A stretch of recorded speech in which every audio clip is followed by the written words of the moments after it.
friends, this is the Fat Man and Rick. Once again, I'm here to give you a little view or a preview or revisitation to a portion of my gaming collection. And this particular book is not a supplement or a source book for any game ever created, but it caught my eye at a store many years ago. And the artist and writer looked at creatures and aliens from a dozen different science fiction authors of the day. So we're talking Asimov and quite a few others, you know, Niven's Ring World, and you know, I can go on and list quite a few of them here, so, but we're not going to go into that. Anyway,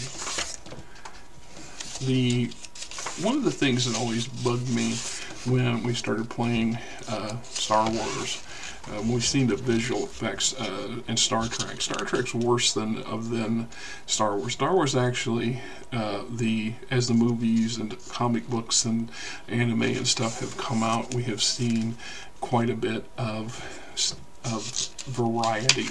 We see some really truly alien concepts, and then there's the majority of the ones that we seem to interact in a lot of science fiction are humanoid or humanoid based, in part because we can relate to the humanoids physically, but more so because when we're talking TV and movies, there's a limit to the CGI and the budget, and that has come a long way. That has come a long way. Don't get me wrong. There are a lot more variety today than there was 40 years ago, but the fact that there are alien critters and alien beings out there that should be so almost shockingly alien that it's difficult for our eyes to get, you know, yeah, that's kind of a Gumby looking thing, isn't it? So as the game master, it's our job to populate our campaign world, and it's really easy to utilize the stock material provided by the game producers because in part it's a time consumption thing. But every now and then I'll see something that's so out there that I thought, gee, I'd like to introduce this particular race or species or something that looks just like it to my game campaign, to give the opportunity for my players to really see something bizarre and truly alien. And well, we see in Star Trek, in Star Wars, we see functioning aliens. We see some extreme variety of things that interact in, well, you're talking a million worlds that are settled, and how many tens of hundreds of millions other moons and planets and what have you that exist in the Star Wars universe, and we don't know the tenth of it. And so there's huge rooms for variety. Then we cross the apple and orange with Star Trek. And Star Trek, when they do introduce extreme alien beings, they're usually not going to be interacting as a combatant or a, you know, what have you, in the game that's, or in the universe as they put it. So Star Trek's universe is going to have a lot of really bizarre stuff crop up every now and then.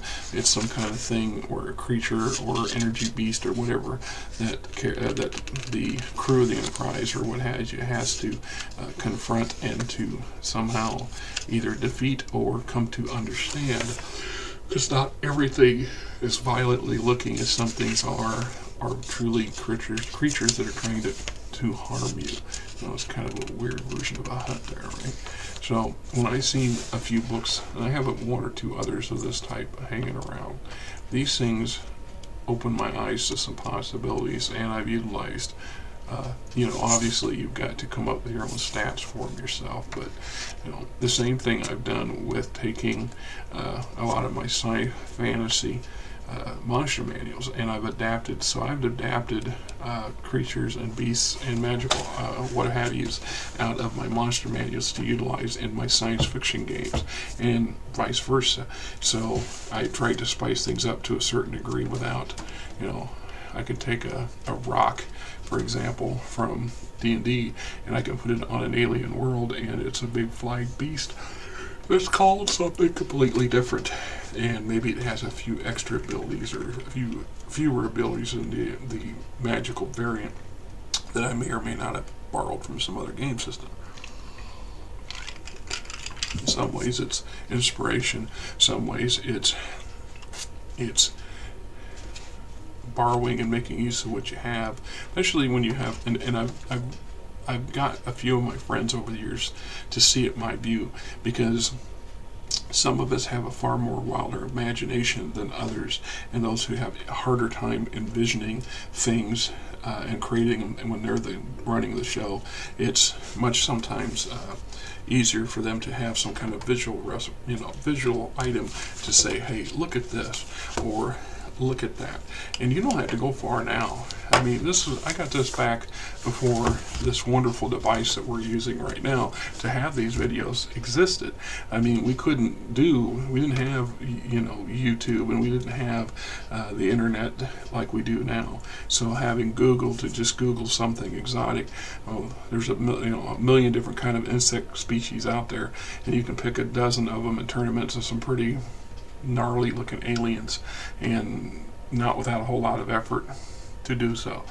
Just, you know, an idea. But that's my take on Barlowe's Guide to Extraterrestrials. I don't know if you can get this anymore. I imagine if you can, it's online, it's pretty cheap. You might even be able to get it free. You might get a free version of it online. Heck, there might be updated versions of this as far as I know. Mr. Barlowe may have went and made even more.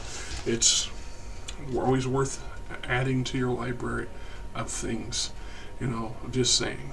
Till next time, game on.